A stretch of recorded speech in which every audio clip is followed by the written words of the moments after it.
Here I am going to show you to use the if formula. You can see here I typed here if is equal to if in bracket and in the bracket again f2 is greater than f f5 is greater than f2 comma g5 is greater than g2. Now bracket close comma in double quotes yes, type yes, comma in double quotes type no, close the bracket, and before pressing enter you just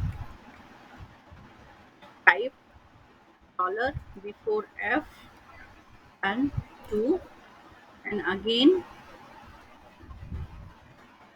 dollar g2 g and dollar 2, enter. You can see the formula is here.